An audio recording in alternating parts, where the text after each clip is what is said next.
You used to care, not "I love my job" care. Nobody was asking for that. But there was a version of you that answered emails within the hour. You showed up 10 minutes early. You fixed mistakes before anyone noticed. You even read the entire memo instead of searching for your name and hoping the rest did not involve you. That version of you is harder to find now. You still log in. You still do the work. But the part of you that once wanted to improve everything has started looking at broken processes and thinking, that seems like a problem for someone whose salary includes fixing it. Maybe you called it laziness, maybe burnout, maybe a phase. Well, it's not a phase. It's math. And the easy explanation is that work became exhausting. But exhaustion is only the symptom. The mechanism is exploitation. Exploitation does not always look like a cruel boss shouting in your face. The modern version is usually more professional than that. It arrives as an opportunity, a stretch assignment, a chance to demonstrate leadership, a request to help the team through a difficult season that somehow lasts for fiscal years. It begins when the system realizes it can convert your reliability, guilt, pride, and ambition into more labor without returning more authority, security, or pay. That is what changed. You didn't stop caring because work became hard. Work has always been hard. You stopped because caring stopped producing the life it was supposed to produce. For a long time, the bargain sounded simple. You put in effort, effort turned into money. Money created stability. If you became more productive, some portion of that progress was supposed to reach you. But the numbers show how far that relationship has drifted. According to the Economic Policy Institute's latest productivity pay series, net productivity in the United States rose by about 90% from 1979 through 2025. Hourly compensation for production and non-supervisory workers rose by roughly 33%. You produced more. The wheel moved faster. The company received more output from every hour. Your compensation rose too,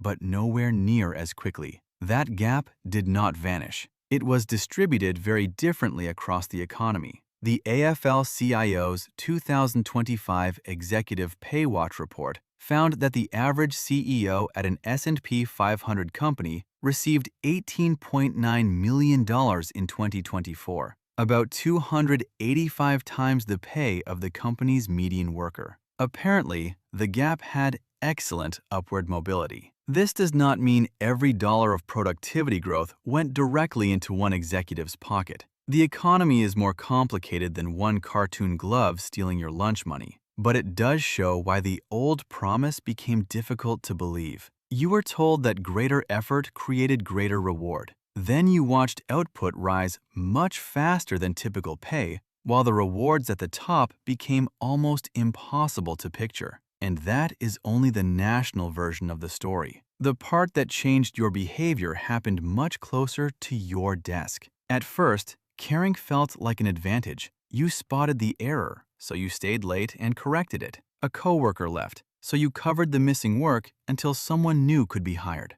A customer had a problem, so you took ownership instead of passing it along. You became dependable. Then, dependence became your reward. The better you became at solving problems, the more problems were routed toward you. The faster you finished, the more work appeared. The more calmly you handled a crisis, the less anyone remembered that it had been a crisis. Congratulations! You became the emergency contact for a building you do not own. This is the competence tax. You operated at 120% during a staffing shortage, so 120% became the new expectation. When you finally returned to a sustainable pace, somebody asked whether everything was okay. You answered one message at 9:30 at night, and then you were the person who answered messages at 9:30 at night. You covered one vacant position, and the urgency to fill it faded. You suggested an improvement, so you were assigned the improvement. You trained the new employee,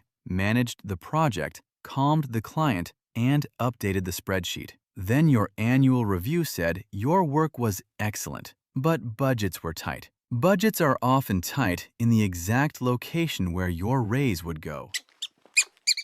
Pay is not the only reason people care about work. but it is one of the clearest ways the system tells you what your effort is worth. In a 2024 Pew Research Center survey, workers who were dissatisfied with their pay were not describing some mysterious lack of gratitude. 80% said their pay had not kept up with the cost of living. 71% said it was too low for the quality of work they performed. And 70% said it was too low for the amount of work they did. Your landlord has not started accepting employee appreciation points. When the workload expands while the paycheck loses ground against the cost of existing, the message becomes difficult to misread. The company values what you produce. It simply does not want to pay proportionally for producing it. That is where hard work becomes exploitation. Not every difficult assignment is exploitation. Teams need help. Emergencies happen. There are periods when people carry more because the alternative is letting coworkers drown.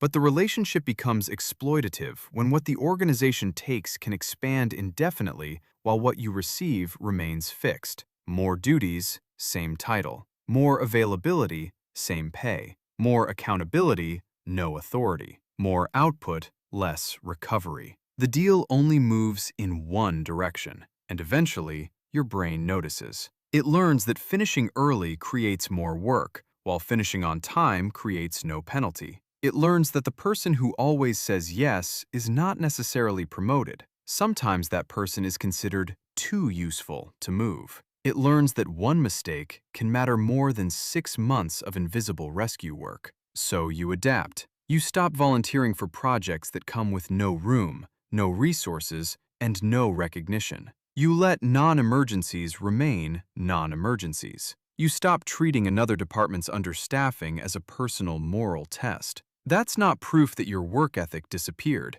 It's proof that your nervous system reviewed the terms and conditions. Because modern work doesn't only take your hours, it takes your attention. A message appears while you're cooking. An email arrives while you're talking to someone you love. You're technically off the clock, but part of your mind remains in the office, waiting for the next small alarm. And you're not only expected to complete the work, you're expected to perform the correct feelings about it. You must sound excited about the initiative, positive about the reorganization, grateful for the opportunity to attend a mandatory wellness seminar during lunch. You're not only selling labor, but you're renting out your mood. When you stop providing unlimited enthusiasm, patience, and emotional control, the withdrawal is treated like an attitude problem. But keeping up that performance takes a toll, and your body often notices it before you do. The National Institute for Occupational Safety and Health defines job stress as the harmful physical and emotional response that can happen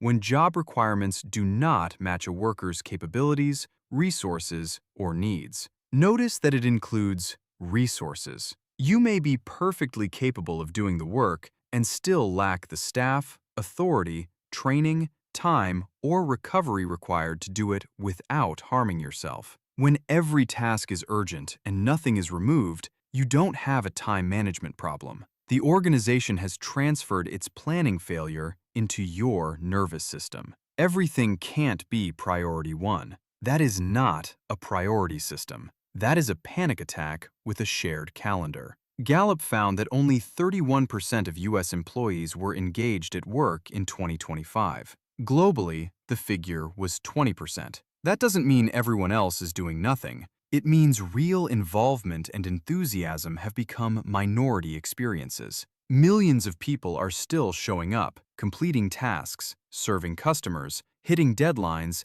and keeping institutions alive. They're simply no longer donating the most valuable parts of themselves to the arrangement. The popular story says workers became soft. The more uncomfortable explanation is that workers became observant. But even emotional exhaustion is not the deepest wound. The deepest wound is discovering that sacrifice does not buy safety. You can stay late, cover vacancies, solve crises, and build your identity around being indispensable. Then the company can remove your position because a spreadsheet needs to look better before the next earnings call. The American Psychological Association found in 2025 that 54% of U.S. workers said job insecurity was significantly affecting their stress at work. That insecurity changes the value of loyalty. Why give an institution unlimited access to your health when it cannot promise continued access to your job? A workplace may call itself a family, but families don't usually cancel your email account and ask security to supervise while you put a small plant into a cardboard box. Once you understand that security is limited, your willingness to overinvest becomes limited too. And then the glove introduces one final pressure. After years of being told to become faster, more flexible, and indispensable, you're now being asked to help introduce tools that may make parts of your work easier to replace. Pew Research Center found that 52% of U.S. workers felt worried about the future use of artificial intelligence in the workplace. That doesn't prove that a robot is taking your job tomorrow. The future effect of AI is still uncertain, and anyone pretending otherwise probably has a course to sell you. But the uncertainty itself changes the calculation. Your manager only has to say, "We should see what AI can handle," once, for everyone in the meeting to reconsider how much loyalty the company is likely to return. The message becomes difficult to ignore. Work harder, absorb more, remain available, and understand that none of it guarantees security. So you stop treating detachment like a personal failure. You didn't stop caring because you lost your ambition. You learned where your ambition was going. You watched your reliability become additional work. Your flexibility became permanent availability. Your concern for the customer became a reason to keep the team understaffed, because responsible people like you would prevent the consequences from reaching management. That is how exploitation can survive without one obvious villain. The system doesn't need every manager to be cruel. It only needs incentives that reward getting more output with fewer people. The work still gets done because conscientious employees refuse to let everything collapse. Then the fact that everything did not collapse is used as evidence that no additional help was needed. Your care becomes the shock absorber for a system that refuses to repair the road, and eventually, you stop volunteering it. The answer is not that you stopped caring about everything. You still care about doing something useful. You care about your health, your family, your time, and building a life that feels like it belongs to you. You may even care deeply about the work itself. What changed is that you stopped confusing care with unlimited access. You stopped believing sacrifice should be permanent, unrecognized, and free. Your care didn't disappear. It moved away from the place that kept taking it for granted. So the next time you sit in front of a blinking cursor and wonder what happened to the person who used to give everything, do not assume something inside you broke. Maybe something became clear. You did the math, and you stopped financing someone else's system with pieces of yourself it never intended to pay back. That is the real reason you stopped caring about work. So, what was the exact moment you realized that going above and beyond was only earning you more work? Let me know in the comments. While you're at it, subscribe to the Rat Reserve for more stories from inside the modern maze.